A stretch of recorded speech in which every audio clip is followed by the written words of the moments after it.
안녕하세요. 감성편지의 김다원입니다. 제가 힘든 상황에 있을 때입니다. 한 번도 본 적이 없는 신부님이 정성껏 음식을 해주셨지요. 첫 수저를 들다 울음이 터졌습니다. 오늘은 영혼을 위한 음식을 보겠습니다. 류시와 시인의 지구별 여행자에 있습니다.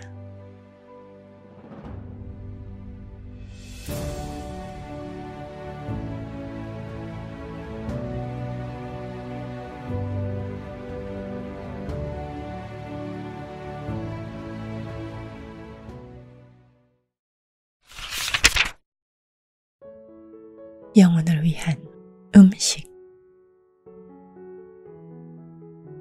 한 가지가 지루하면 모든 것이 지루한 법. 점심을 먹으려고 식당 안으로 들어가는데 카운터에 앉아있던 주인 남자가 영어로 말했다. 때가 지나선지 식당에는 손님이 별로 없었다. 창가 자리로 가서 앉자 주인 남자가 메뉴판을 들고 다가왔다. 종업원을 무척 부려먹게 생긴 끝이 둥글게 꼬부라진 콧수염을 한 풍채 좋은 남자였다. 그는 테이블에 앉은 파리 한 마리를 메뉴판으로 후려쳐서 아득한 뇌사 상태에 빠뜨린 뒤 아무렇지도 않게 내 앞에 펼쳐 놓았다. 식당은 손바닥만한데 메뉴판에는 북인도 음식이든 남인도 음식이든 없는 게 없었다. 몇 년 동안 인도 대륙을 헤매다닌 끝에 모처럼 제대로 된 싸구려 식당을 발견한 것이다.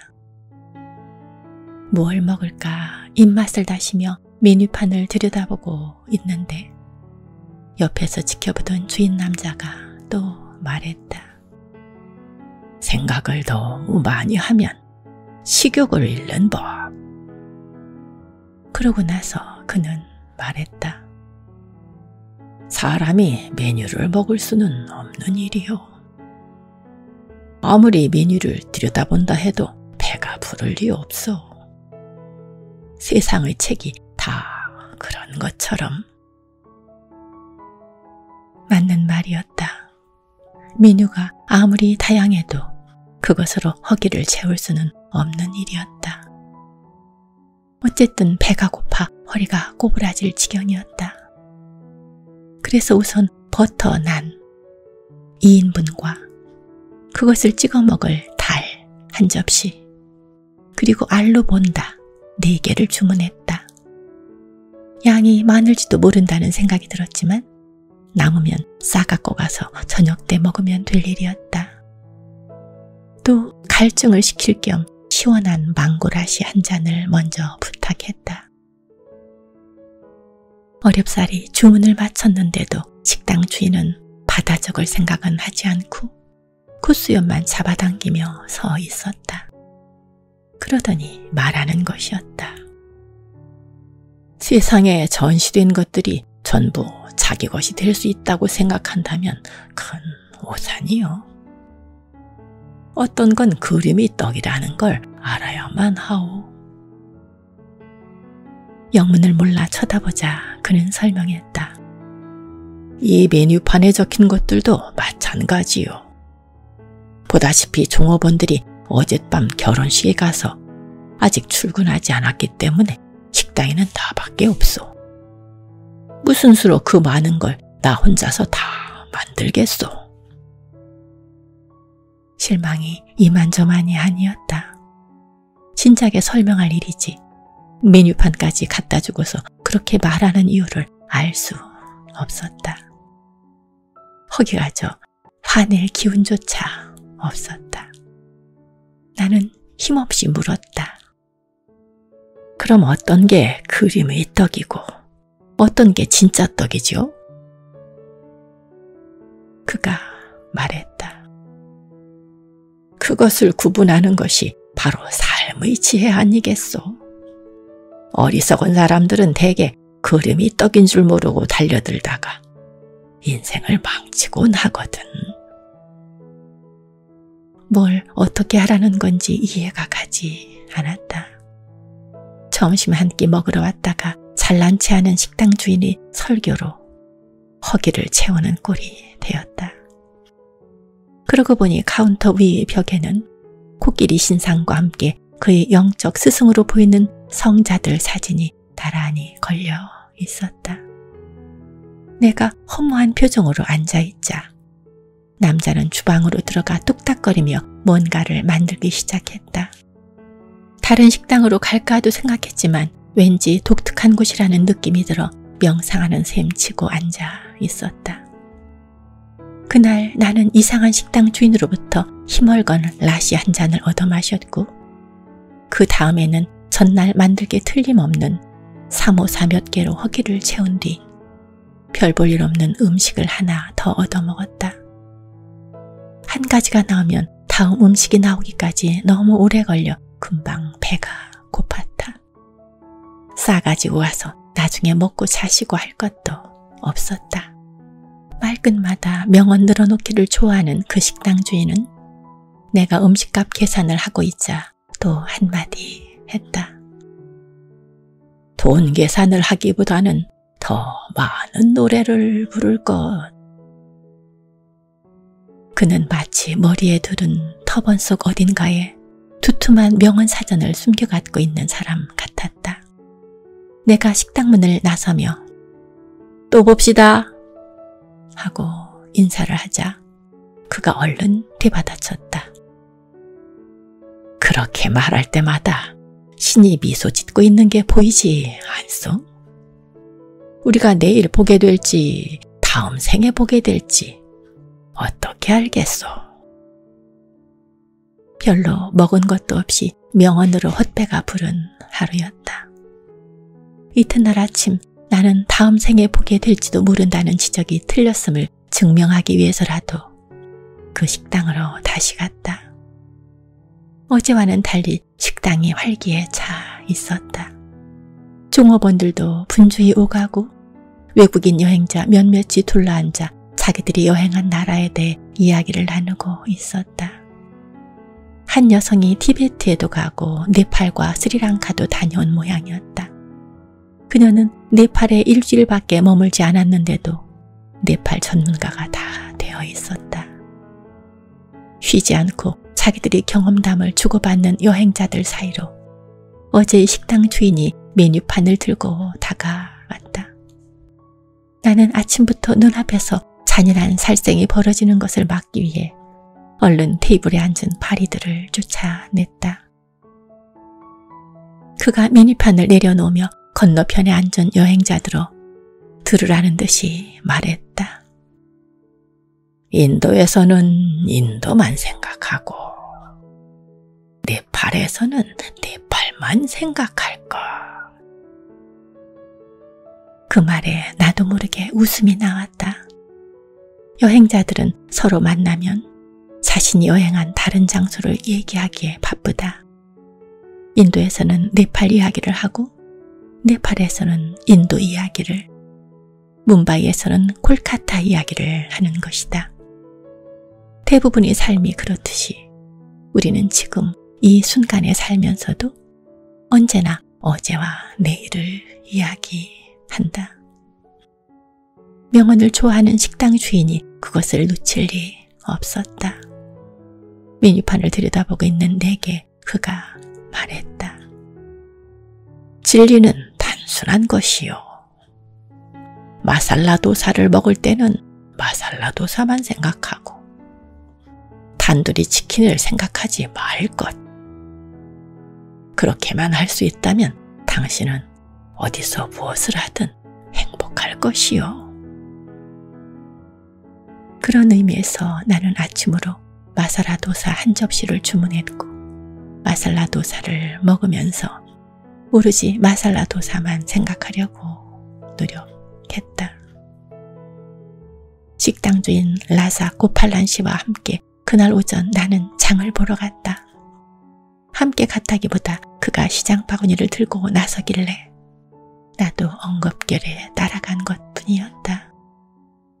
신선한 생강, 검은 후추, 감자 양파, 온갖 향신료 등을 사갖고 돌아오는데 한 신사가 서류 가방으로 우리를 밀치며 바쁘게 지나갔다. 고팔란 씨가 가만히 있을 리 없었다. 그는 허둥대며 걸어가는 신사 양반의 뒤통수에 대고 직격탄을 날렸다. 할 일을 다 마치고 죽을 것이라는 점성술사의 예언 때문에 끝없이 일하는 사람이 저기 가고 있군.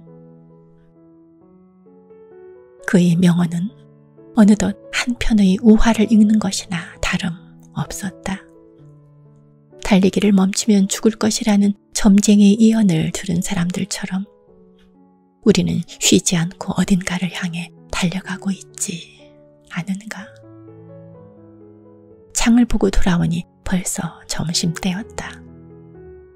나는 또다시 치밀하게 메뉴판을 검색하며 라자 고팔란 씨의 식당에 앉아 있었다. 그런데 메뉴판 한쪽에 베지터블 브리아니와 베지터블 플라워가 나란히 적혀 있었다. 둘 다 밥에 야채를 섞은 음식이라고 영어로 설명이 붙어 있었다. 내가 라자 고팔란 씨에게 물었다. 베지터블 브리아니는 뭐고 베지터블 플라워는 뭐죠? 손바닥을 뒤집으며 라자 고팔란 씨가 말했다.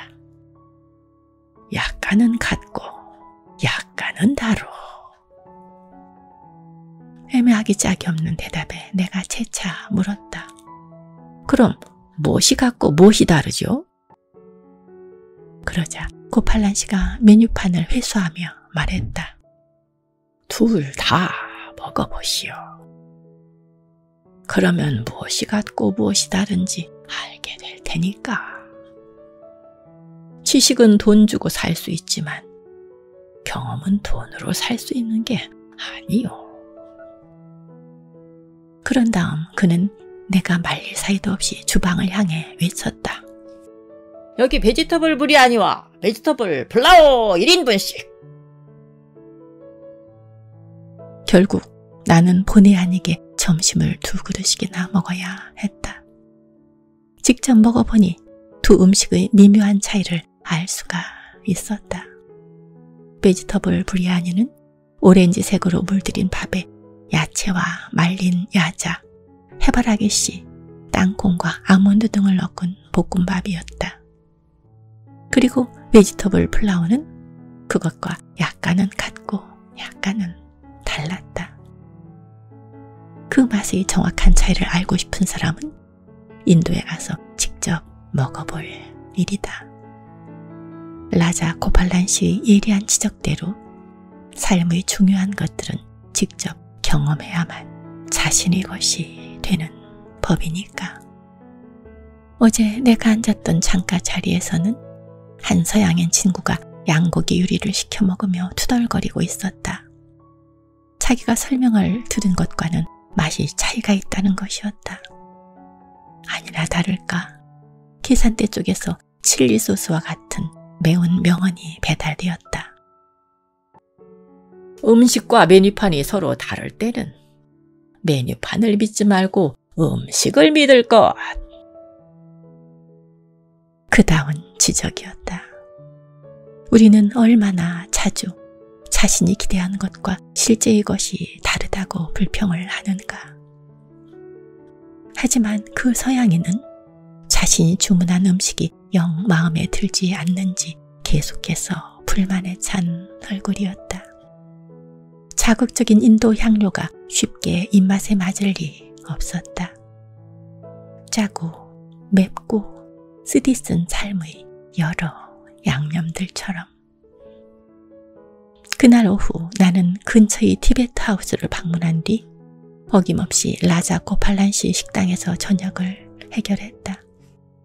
인도 음식이 가진 매력도 매력이지만 한 접시에 명언을 5-6개쯤 얹어내오는 독특한 식당 주인이 자꾸만 보고 싶어졌다. 내가 선택한 저녁 메뉴는 소박한 인도 음식 탈리였다.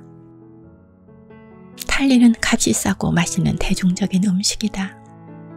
스테인리스로 만든 둥근 식판에 제공되는데 밥과 수프와 반찬 등이 칸이 담겨 있다. 라자 고팔란시 주방에서 내오는 채식주의자를 위한 탈리는 그의 지혜로운 명언들 못지않게 신선하고 맛이 있었다. 다만 수프에 소금이 너무 들어가 약간 짠 것이 흠이었다. 내가 그 점을 지적하자 기다렸다는 듯 라자 고팔란 스승께서 말씀하셨다. 음식에 소금을 집어넣으면 간이 맞아 맛있게 먹을 수 있지만 소금에 음식을 넣으면 짜서 도저히 먹을 수가 없어. 인간의 욕망도 마찬가지요. 삶 속에 욕망을 넣어야지 욕망 속에 삶을 집어넣으면 안 되는 법이요. 그의 명언은 오래 씹을수록 향이 나는 솝과 같다는 생각이 들었다. 솝은 인도 음식을 먹고 나면 접시에 담겨 나오는 풀씨처럼 생긴 작은 열매로 그것을 씹으면 음식 냄새가 제거되고 입안에 향기가 더해진다. 라자 고팔란시의 명언이 바로 그 솝과 같았다. 책이 아니라 삶에서 얻은 지혜를 그는 적절히 영혼의 양식에 버무릴 줄 알았다. 갖은 향신료를 빻아 음식의 향을 내듯 그는 몇 개의 콕 쏘는 명언으로 영혼을 향기롭게 하는 재주를 지녔다. 인도 음식이 다른 나라 음식보다 향이 강한 것처럼 라자 고팔란시 역시 인도의 식당 주인답게 독특하고 특별한 향을 지닌 사람이었다. 그와의 만남으로 나는 인도의 모든 식당 주인을 새로운 눈으로 바라볼 수 있게 되었다. 그것이 그가 지닌 마술과도 같은 힘이었다. 인도 대륙에 널리 있는 지저분하고 먹을 것 없는 수많은 식당이 라자 고팔란시 덕분에 마치 우화책 속 식당들처럼 내 안에 신비롭게 자리 잡았다. 그날 밤 나는 야간 열차를 타고 멀리 오리사주로 떠나야 했다. 아쉬운 작별을 하고 식당을 나설 때 라자 고팔란시는 인도 만두인 사모사 몇 개와 함께 마지막으로 고독한 여행자에게 어울리는 명언 하나를 선물했다. 어디로 가든 당신은 그곳에 있을 것이다.